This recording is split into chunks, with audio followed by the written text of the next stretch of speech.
lot of resistance into it. But with kind of a lot of things on the table, and obviously heading into the second ban phase as well, we're going to be seeing an answer to it, and whether or not that is something that we've not seen before, whether or not they BDS Academy take it in a different direction, yeah, we've obviously yet to see. So I think BDSA is going to look just for, you know, a pick on 4 here for their mid lane. They don't have to look for a support pick. They can get that counter pick for Dream Erase on DR5 instead. Specifically, I think they'd love to have something that's, you know, in the mix of, well, what Rakan would have been done, but it's already been banned by BDSA. Something that applies the extra engage you have on the composition. So something to follow up with the Gnar and the Xin Zhao when they jump in. Because they're not tanks. They're something you can team fight with, but they're not going to be that immediate engage that you might get something out of like Leona or Nautilus. No, I agree, and I think with the blind being available, I wouldn't be surprised to just see something like the MF being picked up for Reckless here. Something safe on an island and then a roaming support. Obviously Nautilus and that Rakan being taken off the table as well. Means it's a bit more difficult to find those kind of options for Hantera. Into a Corki. I mean, there's the standard Azir Swain option for Rika. We've already seen him on that champion once. On Casio, he tried to have, you know, he had a standout performance yesterday. But it's just not a champion that does so well into what you're seeing right now. All right, I'll go on then. And that would be a Rika classic. It's something that when they were struggling in the LEC on Mad Lions towards the later half of the split, if viewers remember back, well, this was a champion that they finally managed to pick up, I think, 2 or 3 wins on a row with this specific champion. It allows you to have skirmishing around the Xin Zhao as well at the same time. So if you don't want to shut down the Corki, at least you'll have agency to just run around. And it's also a really good counter into the Wukong, because when he goes into his W, you'll actually see it. Yeah, completely agree with you there. And we see there's safe blind here. Safe blinds here for Reckless and Hantera. It's going to be the center. I imagine pairing that up with something. The Tahm Kench's obviously on the table as well, kind of the stereotypical lane we do see with the center. We've seen quite a few different directions gone with the center as well, but I think probably the Tahm Kench for me would be the pick here. Oh, loads of different options. I think okay, so I'm not going to talk about the Senna Tahm Kench. If we get a game with it, I'll talk about it. Senna Swain is also really ruthless. The base damage coming through from that is really difficult to deal with. But with the Karma coming through on 5 instead, you're looking at a lane that's looking to take control of the bot lane, bridge that pressure potentially in towards playing for Shio on the Xin Zhao, so you have Karma running around with it. You kind of create a goon squad, with the Twisted Fate being able to always leave the mid lane, with Karma solidifying the engages with Xin Zhao as well, and with Wukong not being able to end the stealth because of the TF ultimate. You're looking to just outmaneuver the enemy team in the beginning of the game, because they don't have a lot of engage. Karma and Corp relies on playing around the range. They rely on getting picks. If they fall behind the early game, specifically through skirmishing, they're going to be having a hard time in terms of coming back, because they're relying on getting late game items on Corki and Jay specifically. And it's an interesting contrast, obviously, to their previous outing. I mean, if you look back to that Karmine Corp versus BDS Academy game, it was Karmine Corp. They played the Java, and obviously it was Rika in comparison on the Corki that were trying to scale up. And if you remember how that game turned out, it ended up being a very much a thrown game by BDS Academy in that regard. But we'll have to see how this one plays out. We're going to be bringing it to you very shortly. Don't go anywhere. We're going to be...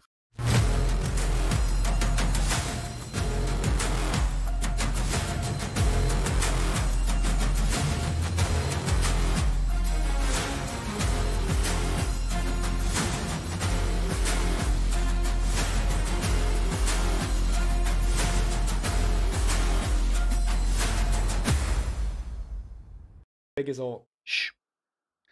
And welcome on to the Rift now. The LFL, powered by Aldi. It's the best supermarket, Goldborg. I don't know if you agree with me. You have to agree with me. Oh yeah, why'd you put me on the spot here? I feel like that's kind of uncalled for. We are contractually obliged to sing the praises of Aldi in all of its bountiful deals. Not a Northern Arena, it's the LFL sponsor, not the Northern Arena one. That's the joke, Goldborg. But anyway, speaking of the deal that we have on the Rift today, it's BDS Academy versus Karmine Corp. Game of the week. A matchup that is going to be an affair that is very much totaling that kind of bottom end of the playoffs spots. 5 and 7 is the scoreline for BDS Academy. 7 and 5 for Karmine Corp. A little bit of a, a little bit more of a safe spot, but obviously BDS Academy want to kind of clamber up the rankings, get that 6th place away from Go. Just make sure they cement themselves a little bit safer for the oncoming weeks. Alright, let's already talk about what's happening level 1 here. Lots of early game information is trying to be gathered by BDSA. They've already gotten down the Croc SWAT. They got a ward on towards the red buff as well. Obviously, Karmine Corp can back. They can get a sweeper, and they'll get some extra experience for their lovely laners. But they get the information as to where 113 is going to be in the beginning. And remember, that's crucial because a lot of their composition thrives when they get the jungle tracking. They understand where he's going to be clearing from. That means on the second rotation, they know he's going to be bot. So if you're looking to go in and counter gank, or counter jungle rather, on the top side of the map, you got opportunities for it and the knowledge for it in that regard. Yeah, absolutely. Completely agree with you there, Goldborg. I think like the priority that Crownie and Dreamrace want to get is just only going to be helped by the fact that they know exactly where 113 is going to be on the Wukong. You can imagine now with him starting on that red buff, he's going to be more keenly pressed to be putting his pressure towards that top side, whereas Shio doing relatively the same thing. So it should be a bit of a skirmish around about the 3-minute marks, depending on how these wave states play out in the top lane. See Kabashard and Adam. Some light little trades to start it off with. Lane pressure is on the side of Kabashard right now. You can see how it goes here. It's actually very interesting between the top lane matchup is the fact that they didn't trade too much with each other. A lot of their abilities was used on the minion wave instead, because it doesn't... of course it matters trading level 1, but it matters even more if you get level 2 before your opponent, because you get complete control over the second and the third wave. Yeah, you want to play for the bounce. Gives way more to it. Exactly. Yeah, I think if you play for the bouncer, you're very much in a position with both junglers pathing up towards top side. We could see that actually being what really swings the skirmish in the favour of each team. Basically, what Kabashard wants to play for is the third wave crash and then into the bounce. Pretty sure, Goldborg, you're going to have to correct me here if I'm wrong. It should be fine, yeah. The third wave bounce is usually the one you want to go for. Yeah. Sorry, I was actually thinking of something. It's completely... It doesn't matter too much, but it's the fact that, you know, initially with the Fnatic roster, Reckless was on with Whippo and Soas, where Reckless actually benched himself for a while. It was specifically because champions like Swain was all of a sudden been playing as an AD carry instead. And now going into this, it's just funny that Swain is back in the bot line, but this time around, Senna is available, so, you know, Reckless can remain in that AD carry position. It's just a little tangent. Something I just I like that. over. It's a nice little bit of context there, I feel like. Bit of a history lesson for all of the viewers.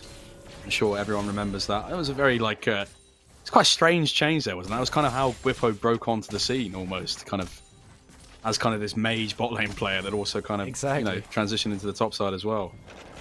It's funny how these things end up playing out, but that's how the mid lane matchup's being played out right now. Very even stakes. You see Rika constantly getting the pressure. All right. It does shift slightly when Second gets level 6, gets those rockets to kind of build back from the pressure. Let's go back to some of those win conditions we talked about. So, BDSA with Shio still haven't backed yet. He went for a full clear up towards the top side, found out the scuttle was already taken. Probably just going to ward the Raptors or look for intel and just start a recall here. Unless he's actually expecting 1-1. So, they know he started bot side. They know he'd probably be on the Crocs, and they could expect Raptors being respawned exactly now. So they could be waiting for him to come around. What are you doing here? You know, you've seen the scrying orb from the vision here. He's going to have to flash at the bare minimum here. I feel like very overzealous pathing here. You take the long way around when you sort of know that someone's in the area. You can see the Karma in the bot lane, so you know it's not her hitting that ward. You have to assume it's the jungler. And with the lack of intel on the mid lane as well, it's just... It's pretty characterized. It's the kind of... It's lazy aggression there from 113, I think it would be fair to say.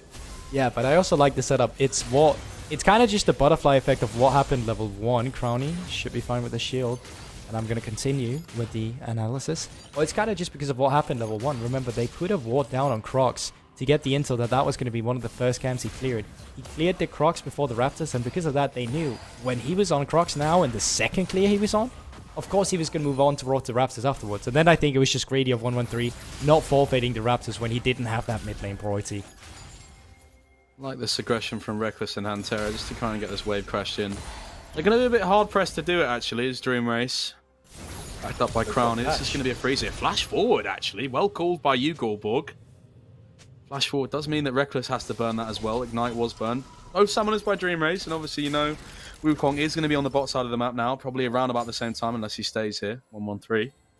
Going to be hard-pressed to find anything here. He's spotted out by the vision now. Adam has to flash, actually, strangely enough. Not bad. It's one of those situations where Kabashard stacked the wave, it crashed it on the tower, and now Adam automatically just started the slow piece, of course, even though he didn't want to. There's no... It's kind of like physics. It's just the laws of wave manipulations. You can't mess around with them. They just are. They exist, and you can't bend them. Crash the wave, slow push gonna start, nothing you can do about it. was about to try. I was just trying to remember. You've got to, physics was not my strong suit at school. I was trying to remember like the laws of physics. It's probably not a good thing to admit that I don't remember some of them. I don't. Physics was my worst subject. Really? I was not a physics and chemistry kind of guy. I was a very. I was part of the linguistical. What's it called?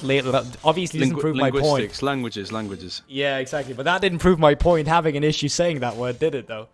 No, not. To be fair, probably not the best thing to do. Mess up that word if you're claiming it's your strong suit. But I believe you, Goldborg. Shio going to be getting W'd by Reckless. Stunned up, stops him from walking Important to to remember now. Rika's level 7. If they walk in here, Rika can join the fight immediately. 113, no flash. Reckless, no flash. Smite taken by 113. They weren't able to move too aggressively onto this, and you almost feel as if this is a small window for BDS Academy that's been somewhat missed here. This 113 does get away with getting his red buff and walking out. And then go and clear his topside camps now, as he does get that Raptor camp stolen away.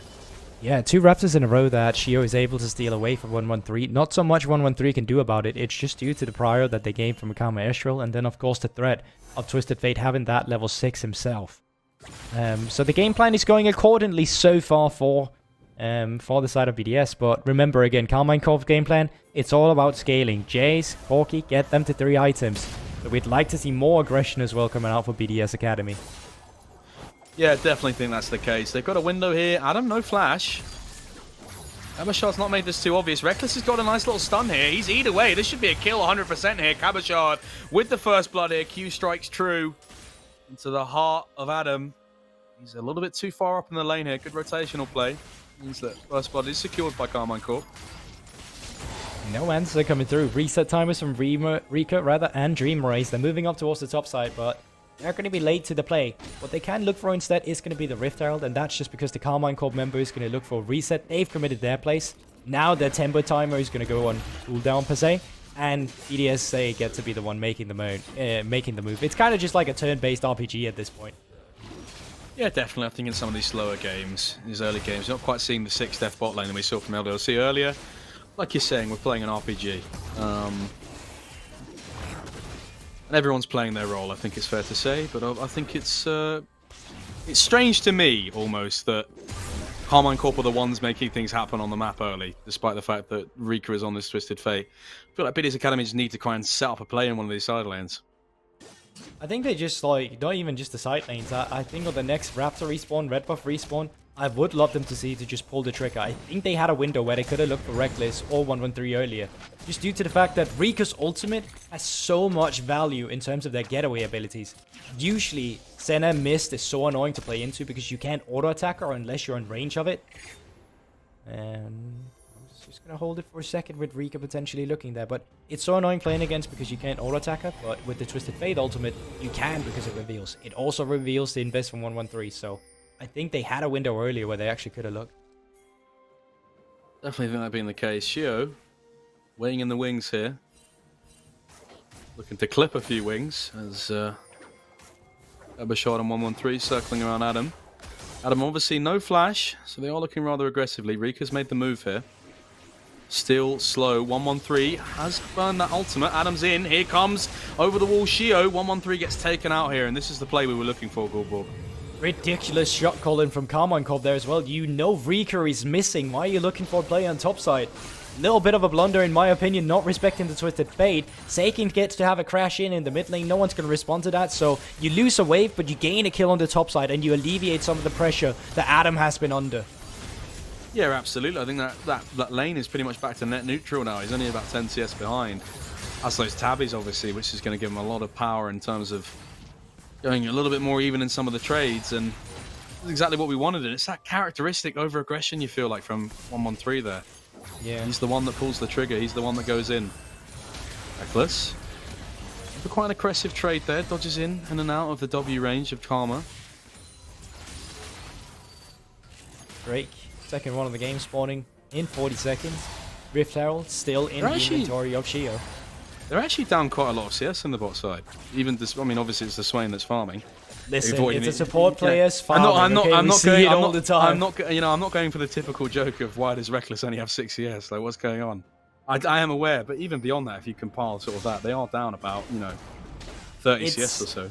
It is really difficult. It's because you don't have shove into Karma Ezreal. And Swain is one of these champions. It's actually really difficult CSing on a tower. Because if you need to help yourself with... you need your spells, obviously. Well, they're all AoE. So if you need to use one spell to help with one minion, well, then that blows up the setup for the next minion you're going to use. But enough about that. Drake has spawned. We're fighting for control. 4 members from each team is around, but more people are gathered from BDSA around this concentrated area. So you can see Dreamer has set himself up very much atop this warded throne. Crownie easing aggressively. Seiken's got the package. Whether or not he'll be able to deliver a dragon for his team is a question for the ensuing seconds. As both teams are circling around it, going back to the wave now is Crownie. It is BDSA Academy that are in the river, but you can see Meganar onto Adam, and he's not rotating down entirely. Flash onto Hantera here, actually. Hantera's using the ult, has to flash away now. Shio's gone rather aggressively forward. They need to find a little bit more damage. Flash forward from Crownie as well. And you didn't quite think they had enough damage there. Reckless is in the top side as well. Onto Adam. They're going to try and get a little bit more pressure on this top turret before the plates drop. Herald spawn in the bot side.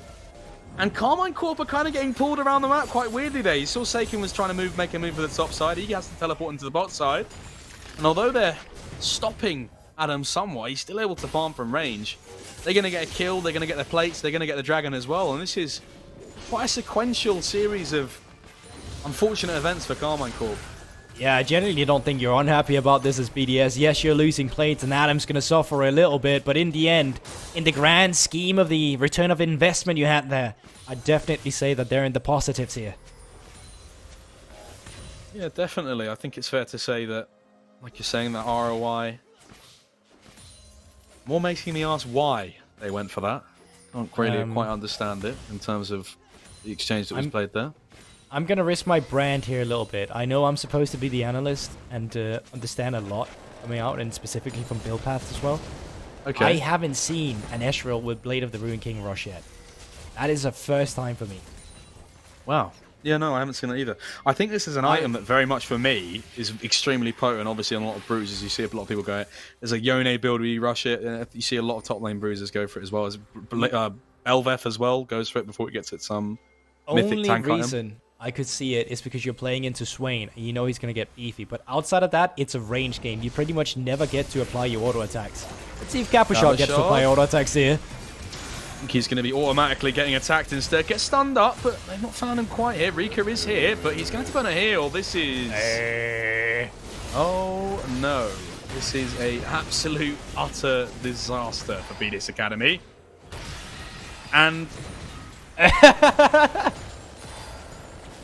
think that it's fair to say one of the worst dives I have ever seen in European Regional League of Legends.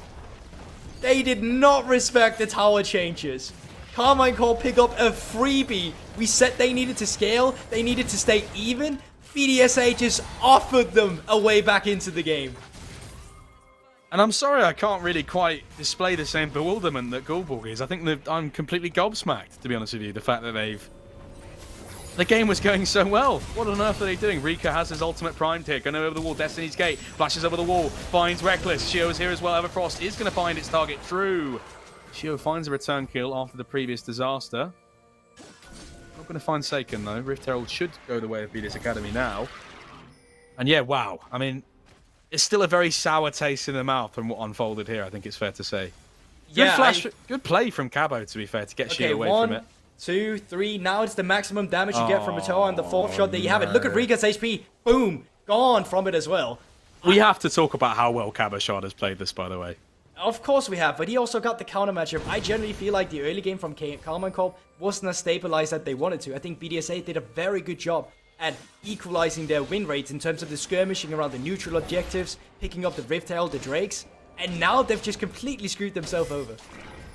Yeah, completely. And you spoke about how they're a team that needs to kind of make things happen with this Destiny's Gate. That previous TF ult we saw obviously catching Reckless. Probably the most proactive we've seen them in terms of actually being able to find an exchange. They've obviously got the beneficial advantage of having these dragons stacking. Oh, no. Reckless just stole it. Reckless just stole it. Oh, no. BDS Academy, wake up. What are you doing? You've been caught sleeping at the wheel. And if they're not careful, they're going to find themselves absolutely crashed into a wall soon. This is cataclysmically abysmal in the last few minutes from BDSA Academy.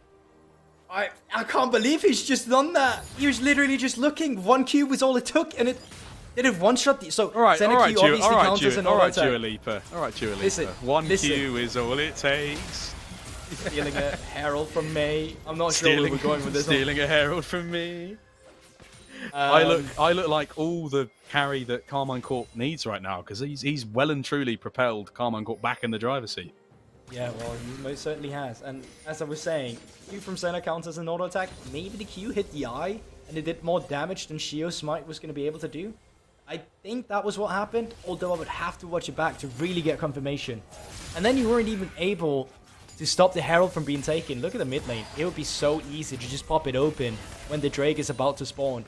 Instantly get the mid lane turret and set yourself up for the Drake. Yeah, absolutely. They can completely set themselves up a stronghold in this mid lane and continue to move that vision line up. You can see Seiken's the one taking up that turret, taking up that wave in the top side. He's going to be rotating down now. Has teleport available not too long. Shio's in. Hand Terror up. Responds with an ultimate here. Cabashard's here. Trying to find that EQ. 113 doing a lot of damage. Center off to the side here. Reckless is in the fray. Bitch. Battered and bruised on both sides. 113 and Hand Terror taking a lot of damage there. Dream Race as well. Trying to get the rotational play. Trying to get the entrance into this pit here. You can see Seiken with the package now, avoiding out the damage, and they've got the position now. EQ onto Dream Race is going to mean he's sent back to base packing. It's going to be the Hexstraight Dragon going the way of Karmine Corp in this academy. Going to try and respond with a tier 1 in the mid lane. Seiken does have that package available. You can see him go in there, try and clear this wave out. Whether or not he can do it, I imagine no. He has to be careful. Adam obviously has that flash. It's out 113, still in the mist, but no Cyclone available. They can stick around for longer if they want to, and yeah, there we have it. Rift Herald popped out by 113. Kind of forces the hand of BDSA to also stick around. Unless they can stop the charge, but no. No, they get the charge off, and they might be looking for a fight afterwards as well. Adam, not that Meganar, going to be eating away from that vision of an Empire. He had visions of an extended fight there. Unfortunately, maybe a hallucination after all. This is Crownie. Starting to get so poked out. We're seeing Corky with these 2 items now, fully stacked Muramana. 2 turrets go the way of Karmine Corp, and they're slowly but surely building their lead more and more. Yeah, tier 2 turret going to Caprashot as well. They still stick around for mid lane. Think they might overextend a little bit if they don't back. Rika does have teleport if he wants to get behind anyone. Almost have the ultimate too, but even BDSA is calling off the play, and Karmine Corp, they're allowed to walk out of this one. But now, ooh, Adam? Is he going to get it off? No, he's not. Cabashard teleports away, but oh my god, he's getting a lot of return damage here. Adam has to flash here. A few more autos from Adam.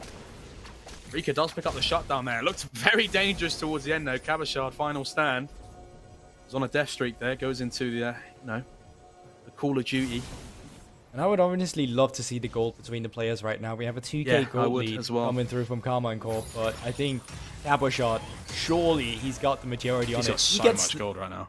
Yeah, look at him. He just got stunned like the once between the Twisted Faith and the 9. He's like, that ain't never happening again. Instantly slams down a QSS. He's got so much gold. He's just straight up bought a QSS. Doesn't really care about how much it affects his curve.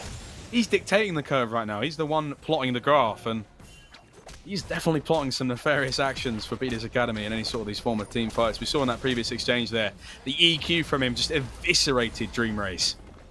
Dream Race living a nightmare, as Cabashard is the ace in this game. Oh, most certainly is. Map state is that we're currently 20 minutes into the game. Baron has respawned. Pretty even in terms of the lanes being shoved in right now, but in the broad screen, it is still Karmine Corp on top. Rika coming through with a teleport on top, looking to play on the wave that Adam is pushing in, with the rest of the team making their way up here. I'm trying to get this tier 1. Adam, EQ'd, 113 finds the engage. It dodges, or stops rather, delays Adam's jump away. Looked like it could be a nice little engage. Adam has to, 113 rather, has to use that ultimate.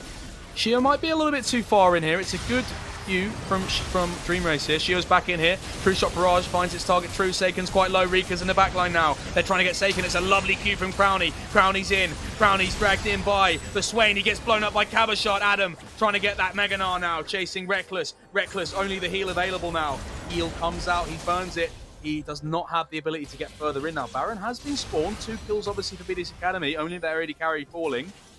You have to imagine they might have something to say about that being available. Not quite. I think they're going to look for it. Waves. Yeah, they'll get the top lane turret at least neutrally, so a little bit of local gold, not going over to anyone, but there is still the team-based gold we get from this one. And of course a fight, finally going over to BDSA after struggling a little bit against Karmine Corp. I think a lot of props go down to Rika there, finds the stun card onto Seiken. Great Everfrost as well to set up the team to just pick up 2 low HP members. For Capushot, he continues to be the star player on this Karmine Corp roster. He's the one dealing that back to damage, and he's the one they need to be careful of. I just want to really just reiterate something that we built before, the previous exchange between these two teams. It was a highly... Oh, 1-1-3 might be gone a minute too aggressively here. He's going to need to use the blast cone to get over the wall here. Does use that clone to get over. True Shot Barrage is hit, and 1-1-3. What are you doing there, man? That's a 1 in my book. Not really looking at a 3 there. And now... Definitely a lower number on the scorecards. Oh yeah, it's not a good roll. You know, we have 3-6-9 in the LPL where if he does well, he gets a 9. If he does poorly, he gets a 3. I feel like with 1-1-3, you just give him a 1 when those moments. The problem with 1-1-3 is he's got 2 chances to get a 1, so it's quite a difficult position to be It's unlucky, of course. That's probably why. Yeah. Now Baron has been started off. I'm not too sure about this because you are walking into poke of a Jace and a Corki. I don't think you can do this. Obviously, 1-1-3's rolled badly, but BDS Academy could be in threat of being rolled over if some of that poke lands from Cabochard. Look towards him. Shio goes in aggressively onto Hantera. Rika with the gold card. They immediately blow up. Hantera, it's a very good turn. Rika now in a position where he probably has to flash any second now. 1-1-3 is there over the wall now. EQ from Cabochard doesn't find its target. Rika, Everfrost into Cabochard. That's that QSS he bought previously. Shio goes in, but he gets blown up now. Rika, rocking a hard place. He's going to have to pull out a gold card now. Cabochard, a few more auto attacks. Doesn't have that QSS. Off the side now. Senna. It's a great ult, it's a great Q. Continue this fight now. We talked about the danger of rolling over. Seiken, a few more Rs now. Looking for the big one, looking for that rocket that will rocket them. Rocket men. As they're going to be going towards the Baron now. Teleport comes in. Hextech Dragon is obviously available if BDS Academy want to turn their attention towards that. Adam is going to have to look on, try and stack a little bit more. These Qs over the wall goes down to 6k now. Crowley's teleported in. Shio is walking out of base now. It's going to have to be the case they blow up someone and look for a fight afterwards. That smite is going to get secured now. It's going to be gone any second now. That is going to be 1-1-3. Picks it up. BDS Academy don't have much to say about it. Sort of just waiting over the wings there. Going to be moving towards the Dragon now. Yeah, but reset timers are a bit messy. Luckily, you got the Hextech Rift, so you can just instantly run out to the Hex Gate, move your way down towards the Drake immediately, and I think that would just kind of cheat the tempo a little bit. Seiken, crucially, might have that package as well. I'm not too sure. Yes, he does have it. Let's see how this one unfolds. Enemies over the wall now. Not going to eat a Dragon. BDS Academy does move to the Soul Point. I have to think it's a relatively okay-ish consolation for them. Obviously, in contrast to the Baron that's been acquired. Crowley, flash. Crowley. He's over the wall just about there. Would have been very dangerous for him. Paying attention there, but presence of mind to still get the Arcane Chip out of the way. Siege continues, pairing up members of Karmine Corp, and this is where that composition really accelerates. You have the long range of a Jace and a Corki, and even Senna for that matter of fact. Just continue the sieging. Completely. They are mounting the siege now on the top side as they've moved their attentions towards that side of the map. Obviously mid lane previously was their attention in terms of trying to get that mid tier 2. They've got that now. Secured that goal now, looking for this tier 2 in the top side. Going to be building even more gold for themselves. You see that 800 gold in the pocket of the team. Almost immediately, Rika responding in the bot side obviously, but he can't be there for too long. He's got to at one point come back home and help out his team. Shio going to take a lot of damage, has to ult. And that's a tool in terms of disengage, in terms of what he can do in the front line that's going to be surely missed by him. Yeah, I think now as well, even with Rika backing, it's not going to amount to too much. If you try to go for a flank, you don't have that follow-up you can get now from Shio instead with that Crescent Guard down. Crowley's had to flash away here. 1-1-3's gone in deep. Senna, wonderful ult from Reckless to secure that kill. Crowley caught sleeping once again. 1-1-3 going to get taken out, but he's done his job. He's found Crowley. They're here for the inhibitor, and they got what they came for. Shio, this is his chances at re-engage. EQ from Cabochard. He's going in rather aggressively. You have to imagine that Karmine Corp just going to walk away now. They've got this top side pressure. Going to walk out through this side of the map, and then focus their attentions to using the last bit of their Baron maybe to get some action in the bot side. This is still looking good, right? Now you got top lane inhibitor down. You can still play on 2 lanes, one in the mid lane, one in the bottom lane. You still have a potent team a team composition that just accelerates at the sieging aspect. And now with Seiken picking up a blue buff during the topside jungle, surely he's going to be sitting at a Ravenous Hydra when he goes back to base to shop a little bit. And I think that's just going to spell the end for BDSA unless they find a miraculous pick once again. But time, I think, I'm afraid to say, Jake, has run out for BDSA. They're going to be struggling moving forward now. Very much hurtling towards that expiration date. The sour taste as the milk has run dry. The milk has gone sour. For BDS Academy, they are running out of lifelines in this game, as you're saying there, Goldborg. But fair to say that in the previous exchange between these teams, it was BDS Academy that were in the unlosable position. And somehow Karmine Corp raised it back from the jaws of defeat. Will we see a cyclical repetition, much in the way that fate can transmit itself? History does repeat itself sometimes, Goldborg, but you almost have to admit that Karmine Corp look to buck that trend here. Oh yeah, and I mean, how the sieging continues, big wave, a way to deal with it, and the turret, it's just gone. 113's gone in for an engage here. Not a stopping power in the side here. 113 might have actually just been taken out here. Shio might fancy his chances here. He takes a lot of damage from Cabochard. Rika on the flank. They found a pick here. Rika's very deep in the flank. They see everyone. I don't think he can quite get in here. Oh, and Terra. Dreamer Ace. Oh, no. That is a wonderful pick. That's off Vision as well, isn't it? I'm not too sure about that, but they managed to find the pickup, and now Seiken for Crowny, but they find the inhibitor, not much more just yet. 2 inhibitors have now fallen from the base of BDSA. They can go for another reset, go down towards the mid lane, and just wait for the super minions to come in. Adam trying to deal with the pressure. You can see he's teleporting up towards the top side as well. Surely it's not going to amount to much. You're just going to buy yourself some extra seconds in a game that seems so Karmine Corp dominated all of a sudden. Yeah, you can imagine his main goal right now, as we can see the clambering of pots and pans. Very much kind of an angry expression, I can imagine, what BDS Academy are feeling right now. Adam gets that level 16 mark, probably basing right now for that force of nature. Whether or not it will be enough, you have to imagine it probably won't be. He doesn't even have the gold for it, has to pick up that stopwatch. And that stopwatch will not be enough to turn back the time in this game, the time that we've so often spoken about, how BDS Academy have run out of time in this game. And now the clock is ticking towards that final dragon. Off the game, potentially. I mean, I even want to go for it at this point in time. For Karmine Corp, it doesn't mean much. Of course, for BDSA, could spell soul. Could mean everything. If they get that. I mean, even if they get that, it's still such a dire situation. It's a very dire situation. Karmine Corp, the wolves in the jungle, seeking to deliver the final blow in this game. They've got 2 inhibitors. Both sides of the map are dominated in aggressive minion lines, being further entrenched forwards into the heart of BDS Academy's base. As Karmine Corp look poised to storm that soon. Battlefront is lined up and lighted with the vision of Karmine Corp Crowny. Caught out once again, has to be over the wall, around that wall side, just trying to get as many resources as he can. He's 3 items now. Adam is close to it as well. Rika obviously has 4 items. But it's just not enough, you feel like, Goldborg.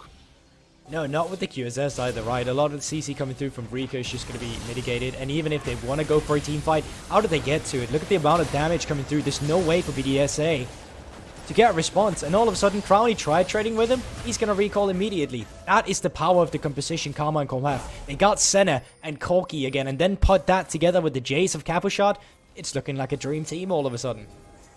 Absolutely, and we spoke about how Rika, this was a pick that he picked up quite a few times for Mad Lions, and it was a pick that enabled that team to pick up those wins, but it's not done them any favours here. They've just not been able to get that kind of advantage. Seiken's in though, he has to flash away here. QSS won't help him in terms of using that W. Cabochard has found Rika though in the backline. Adam taken down quite low as well. It was the counter engage from Shio. Adam has to go into the stasis here. It's a stopwatch.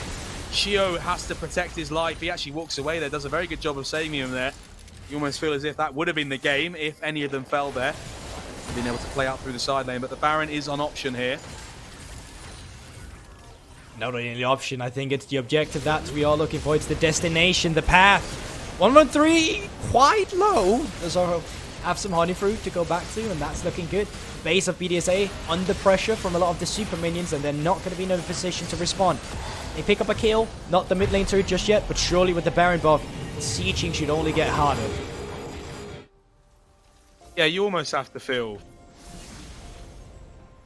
I feel like Adele in Skyfall by James Bond, because this is the end, and I feel like we only have to hold our breath and count to 10, as when these final inhibitors fall with this Baron, it's never going to come down to another dragon. It's never going to come down to an next 3 minutes. It's going to come down to an explosive final fight that you feel like BDSA Academy aren't in a position to ever take or win. That's the thing, is BDSA going to be in a position where they can stand tall together as they crumble to face it all? Absolutely agree with you. Time is only going to tell us here. Now, no package. Wait, that actually is a package as well, combined with the Baron buff, so it's not looking good. No time to die for BDSA. They need to defend their base, but they've got to have a golden gun on Crownie if they're able to find any sort of these perpendicular targets towards them.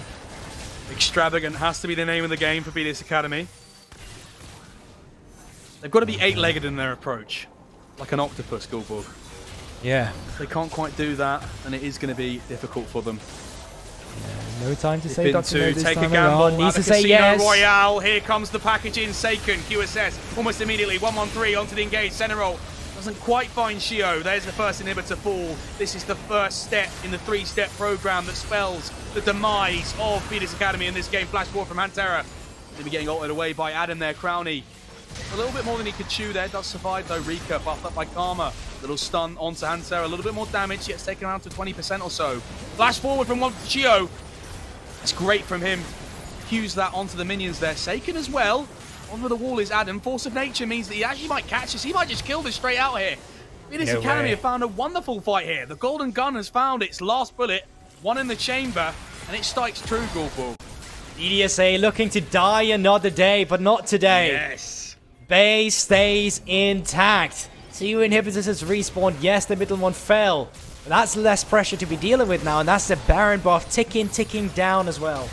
I definitely think that BDSA Academy can take a quantum of solace there in the fact that they were able to survive the game so far and not, like you say, live to die another day here. They do have a little bit of time to play with, and we're in a similar position to the previous games, Gulborg. You think back to that other game, it was around the 40-minute mark where that explosive throw occurred, whereby the game was turbulently thrown into the opposition, and Karmine Corp have to be careful that they don't throw away these chances they're being given. Yes, and they finally get together. You only live twice, Gulborg. You only live twice. Ain't that the truth, but only one teleport coming up towards the top. Adam is slowed, he does have to flash. Another shot doing a lot of damage to Adam, though. He's going to be getting stunned up. QSS immediately from him, from the Rika gold card.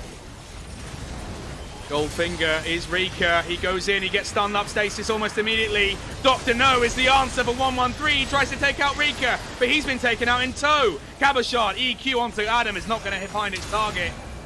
Reckless center roll. It's not strike through whatsoever. It's a 1-for-1.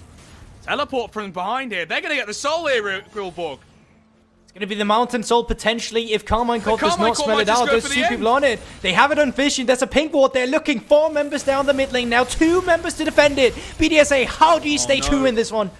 Oh my god, they've got to try and defend on here. Seiken, it's a lot of damage. Just a flash forward. Crownie doesn't respect the damage there. Rika, a lot of damage onto Senna. They've got to go back from the base now. Nars going to be returning. Karmine Corp are returning fire onto the turrets now. They found both Nexus turrets. They won't find the game quite. It's no QSS. And the jaws of defeat, they've got the soul, Gulborg, but they've got no base to rely on.